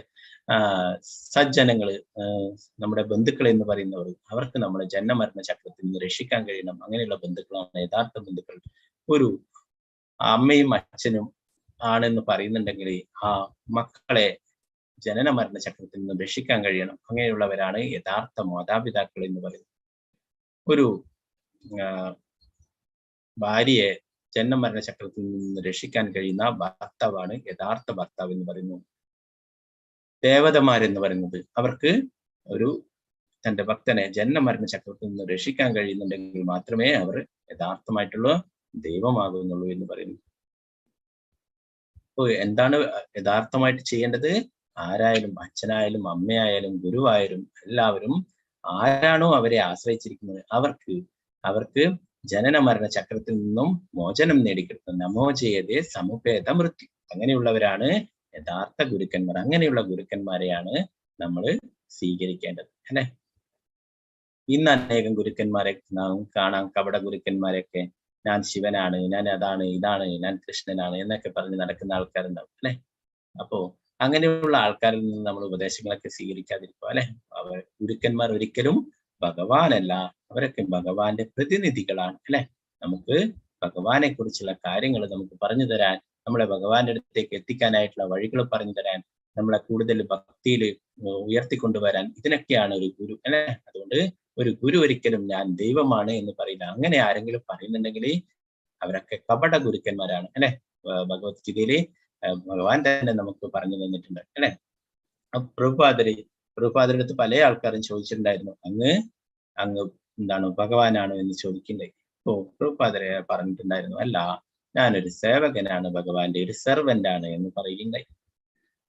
പ്രഭുപാദരെ കുറിച്ച് തന്നെ പിന്നീട് ഒരിക്കൽ വൃന്ദാവനത്തിൽ വെച്ചിട്ട് ഒരു ഭക്തൻ ചോദിക്കുകയുണ്ടായി. ആ കാലത്ത് പ്രഭുപാദരെ ലോകം മുഴുവൻ സഞ്ചരിച്ച് കൃഷ്ണാബോധം പ്രചരിപ്പിക്കുകയായിരുന്നു. അപ്പോൾ പ്രഭുപാദ, അങ്ങ് ജഗത് ഗുരു ആണോ എന്ന് ചോദിക്കണ്ടായി. അങ്ങ് എല്ലായിടത്തും പോയിട്ട് എല്ലാവർക്കും ഉപദേശങ്ങളൊക്കെ നൽകുന്ന അനേകം ശിഷ്യന്മാർ ലോകം മുഴുവനായിട്ടുണ്ട്, അങ്ങ് ജഗത് ഗുരുവാണോ എന്ന് ചോദിച്ചപ്പോൾ പ്രഭുപാദർ പറഞ്ഞു, അല്ല, ഞാൻ നിങ്ങളുടെയൊക്കെ വെറും സേവകനാണ്, സെർവന്റ് ആണ് എന്ന് പ്രഭുപാദർ പറയുന്നുണ്ട്. അതാണ് ഒരു യഥാർത്ഥ ഗുരു. അല്ലാതെ ഞാൻ ദൈവമാണ്, ഞാൻ ഭഗവാനാണ്, അങ്ങനെ വലിയ സിംഹാസനമൊക്കെ വെച്ച് വലിയ കിരീടമൊക്കെ വെച്ചിട്ട് ഞാനാണ് ഭഗവാൻ അല്ലെ. ഇന്നലെ പൗണ്ഡ്രകനെ കൊണ്ട് പറഞ്ഞ പോലെ ആയിരിക്കും അവരുടെയൊക്കെ കാര്യം. അപ്പോ അത് ഞാനാണ് ദൈവം, ഞാനാണ് ഭഗവാൻ എന്നൊക്കെ പറഞ്ഞു അല്ലെ. ഭഗവാൻ എന്ന് പറയുന്നത് ഒരാൾ മാത്രമേ ഉള്ളൂ അല്ലെ. എല്ലാ ശാസ്ത്രങ്ങളും പറയുന്നു അല്ലെ. ബ്രഹ്മസമിതിയിൽ ബ്രഹ്മാവ് തന്നെ പറഞ്ഞു, ഈശ്വര പരമകൃഷ്ണ സച്ചിദാനന്ദ വിഗ്രഹാനാദിരാജത്വ സർവകാരണക്കാരൻ, എല്ലാ കാരണങ്ങൾക്കും കാരണബോധനായിട്ടുള്ള ആ ശ്രീകൃഷ്ണ ഭഗവാൻ ഗോവിന്ദൻ മാത്രമാണ് പരമദിവ്യോത്തമ കൃഷ്ണനായിട്ടുള്ള ഭഗവാൻ. അപ്പോ അങ്ങനെയുള്ള ആ ഗുരുക്കന്മാരെ നമ്മൾ ഒരിക്കലും സ്വീകരിക്കാതിരിക്കുക അല്ലെ. ഒരു യഥാർത്ഥ ഗുരു അത്രയും വിനയമുള്ളതായിരിക്കും അല്ലെ. പ്രഭുപാദർ അതാണ് കാണിച്ചത്. പ്രഭുപാദർക്ക് എത്രയോ തവണ എന്തെല്ലോ കുറെ പ്രശ്നങ്ങളൊക്കെ നേരിട്ടുന്നു പ്രഭുപാദർ. അതൊക്കെ സഹിച്ചുകൊണ്ട് എല്ലാവരെയും ഭഗവാനിലേക്ക് എത്തിക്കാനായിട്ടനുസരിച്ചിട്ട് ഹിപ്പികളും മറ്റുള്ളവരൊക്കെ അമേരിക്കയിലൊക്കെ പോയിട്ട് അവരൊക്കെ മയക്കുമരുന്നൊക്കെ കഴിച്ചിട്ട് അങ്ങനെ ഉന്മത്തന്മാരായിട്ട് കഴിയുന്നവരായിരുന്നു. അവരെയൊക്കെയാണ് പ്രഭുപാദർ മാറ്റിയത്. അവരൊക്കെ എന്ത് ധൈര്യത്തിലാണ് പ്രഭുപാദരെ ഒരു ദിവസം പ്രഭുപാദരെ അവരുടെ റൂം ഷെയർ ചെയ്തിട്ട് അവിടെ ആയിരുന്നു പ്രഭുപാദർ കഴിഞ്ഞ. അപ്പോഴൊരിക്കലും മയക്കുമരുന്നൊക്കെ അടിച്ചിട്ട് ഒരുത്തൻ തോക്കൊക്കെ എടുത്തിട്ട് പ്രഭുപാദരെ നേരെ ചൂണ്ടുകയുണ്ടായി. പ്രഭുപാദർ അവിടുന്ന് ആ സ്ഥലം വിട്ടിട്ട് വേറെ അടുത്തേക്ക് പോവുകയുണ്ടായി. അപ്പോ അങ്ങനെയൊക്കെയുള്ള ആൾക്കാരാണ്, സ്വന്തം ജീവൻ പോലും പണയം വെച്ചിട്ടാണ് പ്രഭുപാദരൊക്കെ കൃഷ്ണാബോധം പ്രചരിപ്പിക്കേണ്ടത്. അപ്പോ അങ്ങനെയുള്ള ഗുരുക്കന്മാരാണ് യഥാർത്ഥ ഗുരുക്കന്മാർ. വേറൊന്നും ആഗ്രഹിക്കാതെ, അല്ലാതെ ഓരോരോ ഭൗതികമായിട്ടുള്ള കാര്യങ്ങളൊക്കെ ചെയ്തു തന്നിട്ട് എനിക്ക് അത് ചെയ്തു തരണം, ഇത് ചെയ്തു തരണം അല്ലെ. അങ്ങനെയുള്ള ഓരോരോ തിരിച്ചും പ്രതിഫലമൊക്കെ ചോദിക്കാം അല്ലെ. അങ്ങനെയല്ല, ഇത് എല്ലാവരുടെ ജീവദയ, എല്ലാ ജീവാത്മാക്കളുണ്ട്, അവരൊക്കെ ഇവിടെ ഭൗതിക ലോകത്ത് കഷ്ടപ്പെടുത്തുന്നതിൽ നിന്നും അവരൊക്കെ മോചിപ്പിച്ച് ഭഗവാന്റെ പാദങ്ങളിൽ എത്തിക്കാൻ വേണ്ടിയിട്ടാണ് അങ്ങനെയുള്ള നമ്മുടെ പ്രഭുപാദരെപ്പോലുള്ള ആചാര്യന്മാരൊക്കെ നമുക്ക് വേണ്ടിയിട്ട് സേവനങ്ങൾ ചെയ്യുകയാണ്. ഒരു ഗുരു അങ്ങനെ ഭഗവാനായിട്ടല്ല വരും, അത് അദ്ദേഹം അത്രയും പ്രഭുപാദർ അതാ പറഞ്ഞത്, ഞാൻ നിങ്ങളുടെയൊക്കെ സേവകനാണെന്ന് പറഞ്ഞു അല്ലെ. നമുക്കൊക്കെ പ്രഭുപാദര് കാരുണ്യം കാണിക്കുന്നു, നമുക്കൊക്കെ ഈ ഭഗവത്ഗീത ഭാഗവതം ഇതൊക്കെ ഇത്ര ലളിതമായിട്ടുള്ള രീതിയിൽ നമുക്കൊക്കെ അല്ലെ. ശ്രീമദ് ഭാഗവതത്തിന് 18,000 ശ്ലോകങ്ങളുണ്ട്. നിങ്ങൾ നോക്കി നോക്കിയാട്ടെ, നിങ്ങൾ ശ്ലോകങ്ങൾ ചൊല്ലി ചൊല്ലി തന്നെ എപ്പോഴാണ് തീരുക? ആ 18,000 ശ്ലോകങ്ങളും പ്രഭുപാദർ വായിച്ചിട്ട് അതിന്റെ വിവർത്തനം ഉണ്ടാക്കി, പിന്നെ അതിന്റെ ഭാവാർത്ഥമൊക്കെ ഉണ്ടാക്കി. ചില ഗ്രന്ഥങ്ങളിലൊക്കെ വിവർത്തനം അങ്ങനെ ഉണ്ടാവില്ല അല്ലെ. ചിലതിൻ്റെയൊക്കെ സംസ്കൃതം ശ്ലോകവും അതിന്റെ വേർഡ് മീനിങ്ങും മാത്രമേ ഉണ്ടാവില്ല. അപ്പൊ അതിനൊക്കെ 18,000 ശ്ലോകങ്ങൾക്കും വിവർത്തനവും ഭാവാർത്ഥവും ഒക്കെ ഉണ്ടാക്കി പ്രഭുപാദർ. അപ്പൊ ഇത് ഒരു സാധാരണ വ്യക്തിയെ കൊണ്ട് സാധിക്കുന്നതല്ല അല്ലെ. ഭഗവാന്റെ തന്നെ ആ ശക്തി ഒരു നമ്മുടെ പ്രഭുപാദരെ പോലുള്ള ആചാര്യന്മാർക്ക് ഭഗവാൻ പൂർണ്ണ ശക്തി നൽകിയിട്ട് ഓരോരോ ഉദ്യമങ്ങൾ ചെയ്യാനായിട്ട് ഭഗവാൻ തന്നെ സ്വയം അയക്കുന്നതാണ്. അപ്പൊ അങ്ങനെയുള്ള ഗുരുക്കന്മാരെ നമ്മൾ സ്വീകരിക്കണം. കപട ഗുരുക്കന്മാരെ സ്വീകരിച്ചിട്ടാകുമ്പോൾ നമ്മളും വഴിതെറ്റിപ്പോകും.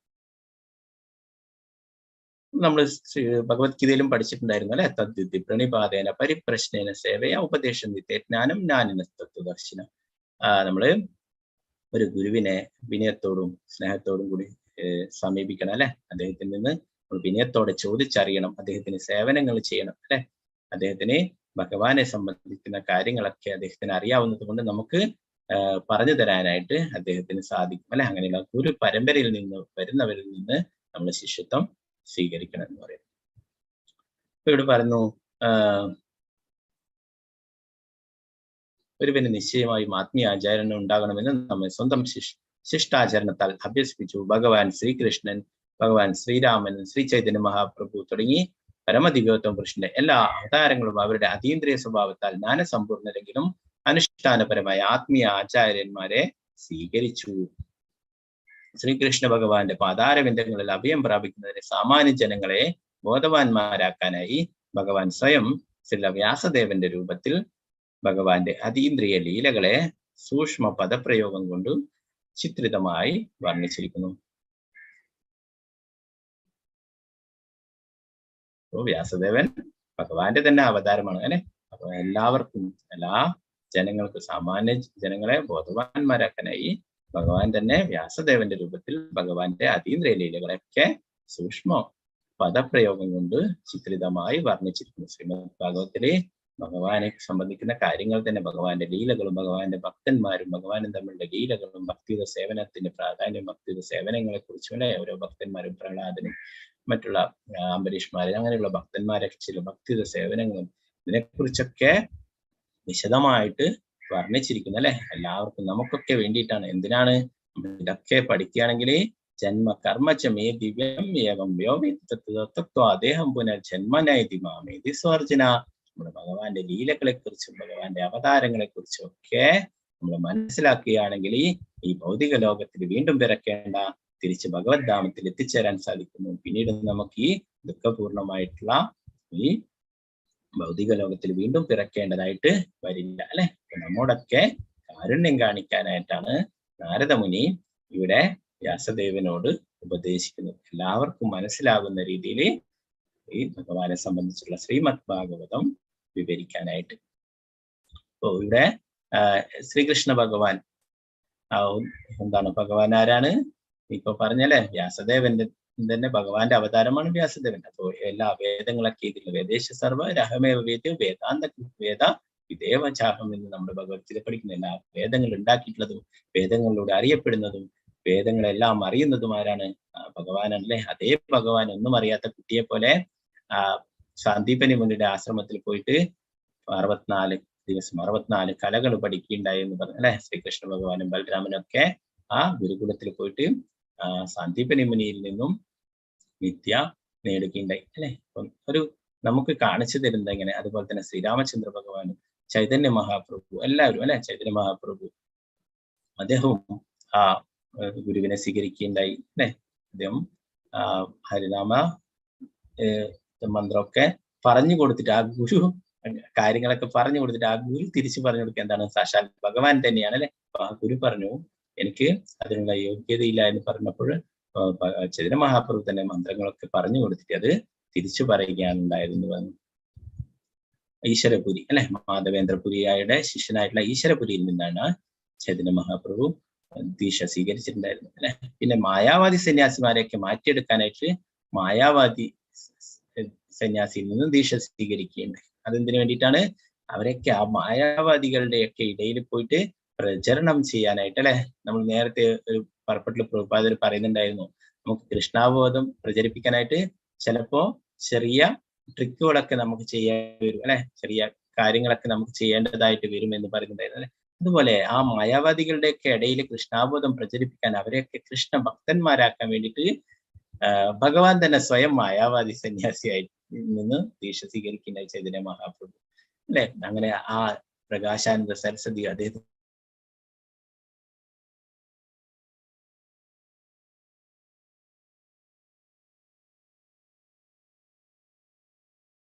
ഭഗവാന്റെ ആ സേവകരാക്കിയിട്ട് മാറ്റുകയുണ്ടായി.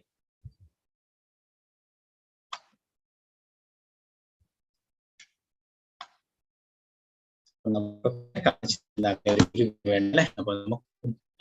ഗുരുവിനെ സ്വീകരിക്കുകയും ഭഗവാന്റെ ആ കാരുണ്യം ഗുരുവിലൂടെ നമുക്ക് ലഭിക്കുകയൊക്കെ ചെയ്യും. അപ്പോ അതിനു വേണ്ടിയിട്ട് നാമനിഷ്ഠദാസ് പ്രഭുജി കുറെ കാര്യങ്ങളൊക്കെ ചെയ്യുന്നുണ്ട്. അപ്പോ ഈ ഗ്രൂപ്പിൽ പുതിയതായിട്ട് ചേർന്നവരൊക്കെ ഞങ്ങൾക്ക് വേണമെങ്കിൽ 18 ദിവസത്തെ ക്ലാസ് ഉണ്ട്, അതിൽ അറ്റൻഡ് ചെയ്യാം. പിന്നീട് സെക്കൻഡ് ലെവല്, തേർഡ് ലെവൽ അങ്ങനെയൊക്കെ ഉണ്ട്. ഭക്തി സദാചാര ക്ലാസ് ഉണ്ട്. അപ്പൊ അതിലൊക്കെ നിങ്ങൾക്ക് ചേരാം. അതൊക്കെ ഫ്രീ തന്നെയാണ്. അപ്പൊ അതിന്റെ ഭാഗമായിട്ട് തന്നെ നിങ്ങൾ എത്ര മാല ജപിക്കുന്നുണ്ട്, നിങ്ങൾ നിയമങ്ങളൊക്കെ പാലിക്കുന്നത്, അതിനെക്കുറിച്ചൊക്കെ പിന്നീട് നിങ്ങൾക്ക് കാര്യങ്ങളൊക്കെ ടീച്ചർമാരും പിന്നെ മെന്റേഴ്സ് ഒക്കെ പറഞ്ഞു തരും. അത് പ്രകാരം നമുക്ക് ക്രമേണ ഒരു ഗുരുവിൽ നിന്നും ആശ്രയം എടുക്കും, പിന്നീട് ദീക്ഷയൊക്കെ എടുക്കാൻ സാധിക്കും. അപ്പൊ അതിന് ഫോം ആ ഗ്രൂപ്പുകളിലൊക്കെ ഷെയർ ചെയ്യലുണ്ട്. ഒരു നമ്മുടെ സാധന ഇതൊക്കെ പൂരിപ്പിച്ചയക്കാനുള്ള ഒരു ചാർട്ട്, നമ്മൾ എത്ര കാലമായി കൃഷ്ണാബോധത്തിൽ എത്ര മാല ജപിക്കുന്നു എന്നൊക്കെയുള്ള ആ കാര്യങ്ങൾ എഴുതാനായിട്ട് ഒരു ഫോം അയക്കുന്നുണ്ട് ഗ്രൂപ്പിലൊക്കെ. അപ്പൊ പുതുതായിട്ട് നമ്മളെ ഈ ഭാഗവതം ക്ലാസ്സിൽ മാത്രമായിട്ട് ചേർന്നവർക്ക് അങ്ങനെ താല്പര്യം ഉണ്ടെങ്കിൽ നിങ്ങൾക്ക് 18 ദിവസത്തെ ഗീത ക്ലാസ് അറ്റൻഡ് ചെയ്യാം. ഇപ്പോൾ അടുത്ത മാസം ആഗസ്റ്റ് 8 മുതലാണ് തുടങ്ങുന്നത്. അപ്പൊ അതിന്റെ ലിങ്ക് t.ly ഗീത എന്ന അതിൽ പോയിട്ടാകുമ്പോൾ t.ly/ഗീത എന്ന അതിൽ പോയിട്ട് രജിസ്റ്റർ ചെയ്യാം നിങ്ങൾക്ക്. അപ്പോൾ അങ്ങനെ നിങ്ങൾക്കും എന്താണ് ആ സ്റ്റെപ്പായിട്ട് ഒന്നാമത്തെ ഇത് കഴിഞ്ഞിട്ട് സെക്കൻഡ് ലെവലിൽ പോകാം, അല്ലാത്തവർക്ക് ഭക്തി സദാചാരിൽ പോവാം, തേർഡ് ലെവല്. അങ്ങനെ ഭഗവത്ഗീത ഡീറ്റെയിൽ ആയിട്ട് നമുക്ക് പഠിക്കാം. 18 ദിവസം ഓവർവ്യൂ ആണ് നടന്നത്. പുതിയ ബാച്ച് ഇപ്പോൾ തുടങ്ങുന്നത് 27ാമത്തെ ബാച്ച്. അപ്പൊ അതിൽ താല്പര്യമുള്ളവരൊക്കെ ചേരുക. പിന്നെ നമ്മുടെ സുഹൃത്തുക്കളെയും നമ്മളെ ബന്ധുക്കളെയൊക്കെ അതിലേക്ക് ചേരാൻ, ഭഗവത്ഗീത ക്ലാസ്സിലേക്ക് ചേരാനായിട്ട് അവർക്കൊക്കെ പറഞ്ഞു കൊടുക്കുക ഇതിന്റെ പ്രാധാന്യത്തെ കുറിച്ചൊക്കെ. ഭഗവാൻ തന്നെ പറയുന്നുണ്ട് ഭഗവത്ഗീതയിൽ, എന്റെ സന്ദേശങ്ങൾ ആരാണോ പ്രചരിപ്പിക്കുന്നത് അവരാണ് എനിക്ക് ഏറ്റവും പ്രിയപ്പെട്ടത്, അവരെക്കാളും പ്രിയകരമായിട്ട് വേറെ എനിക്ക് ആരുമില്ല. അപ്പൊ നിങ്ങൾക്കൊക്കെ ഭഗവാന്റെ പ്രിയപ്പെട്ടവരാവണമെങ്കിൽ എന്താ ചെയ്യേണ്ടത്? ഈ ഭഗവത്ഗീത ക്ലാസ്, ഭഗവത്ഗീതയെ കുറിച്ചൊക്കെ മറ്റുള്ളവർക്ക് പറഞ്ഞു കൊടുക്കുക. അവരൊക്കെ ഈ ക്ലാസ്സിൽ ചേർക്കാനായിട്ട് ഭഗവത്ഗീത ക്ലാസ്സിൽ ബാച്ച് തുടങ്ങുന്നത് അതിലൊക്കെ എല്ലാവരും ചേർക്കുക. നേരത്തെ പറഞ്ഞ പോലെ നമ്മള് ഒരു യഥാർത്ഥ മാതാപിതാവൊക്കെ ആവേണ്ടിക്ക് എന്താണ്, നമ്മുടെ മക്കളെയും കൃഷ്ണാബോധത്തിൽ കൊണ്ടുവരണം, നമ്മുടെ കുട്ടികളെയും കൃഷ്ണാബോധം പറഞ്ഞു കൊടുക്കണം. അവർക്കും ഈ ഭഗവാന്റെ നാമം ജപിക്കുന്നതിന്റെയും ഭഗവത്ഗീത ഭാഗവതം ഗ്രന്ഥങ്ങളൊക്കെ പഠിക്കുന്നതിന്റെയൊക്കെ പ്രാധാന്യത്തെ കുറിച്ചൊക്കെ അവർ പറഞ്ഞു കൊടുക്കണം അല്ലെ. അങ്ങനെയാണെങ്കിലാണ് നമ്മുടെ ആ ദൗത്യം പൂർണ്ണമാവുള്ളൂ. അല്ലെങ്കിൽ നമ്മൾ അവർക്ക് കുറെ കാര്യങ്ങളൊക്കെ ചെയ്തു അല്ലെ.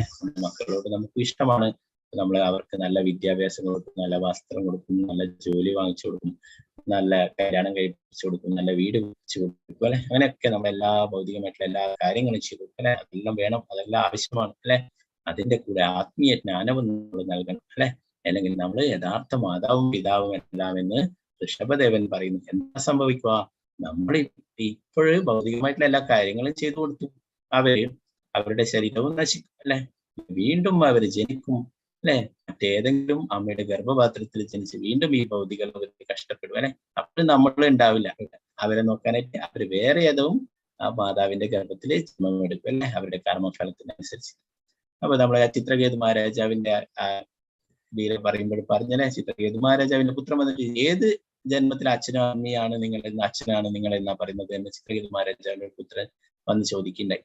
ആ കുട്ടി വിഷം കൊടുത്തിട്ട് ആ കുട്ടിയെ കൊന്നല്ലേ, ആ കുട്ടിയുടെ ആത്മാവിൽ തിരിച്ചു വിളിച്ചപ്പോൾ ആത്മാവ് ചോദിക്കേണ്ട ഏത് ജന്മത്തിലെ അച്ഛനാണ് നിങ്ങൾ എന്നാ പറയുന്നത്. അതുപോലെ നമുക്ക് ഈ ജന്മത്തിലുള്ളതാണ് ഈ കുട്ടികളൊക്കെ അല്ലെ. അപ്പൊ നമുക്ക് ഒരു അവസരമാണ് അവർക്കൊക്കെ കൃഷ്ണാബോധം കൊടുക്കുക എന്നുള്ളത്. അപ്പൊ നമ്മൾ അതിനു വേണ്ടിയിട്ട് പരിശ്രമിക്കണം. എന്നാലാണ് നമ്മൾ യഥാർത്ഥ മാതാവും പിതാവുമാവും എന്ന് പറയുന്നത്. അങ്ങനെ ഗുരുവായാലും നമ്മളെ ആ ജന്മ ചക്രത്തിന്റെ വഴിയിൽ നിന്നും പറഞ്ഞു തരുന്ന ഒരു ഗുരുവിനെ സ്വീകരിക്കണം. അപ്പൊ നമുക്കൊക്കെ ഒരു ഗുരുവിനെ സ്വീകരിക്കണം എന്നാണ് ഇവിടെ വിശദമായിട്ട് അറിയുന്നത് പ്രഭുപാദൻ.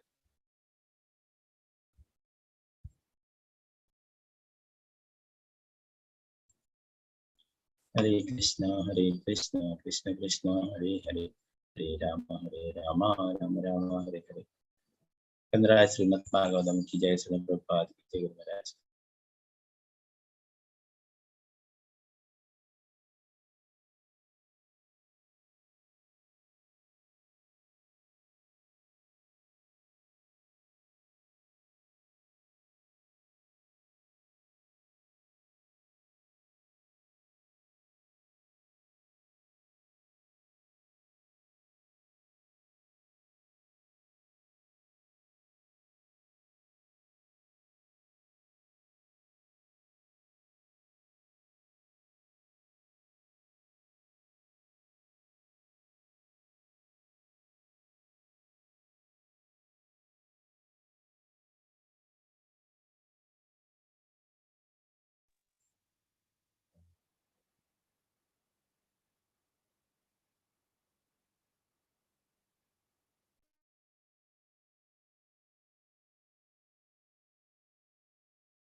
ഹരേ കൃഷ്ണ പ്രഭുജി. ഒന്നും കേൾക്കാമല്ലോ.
ഹരേ കൃഷ്ണ.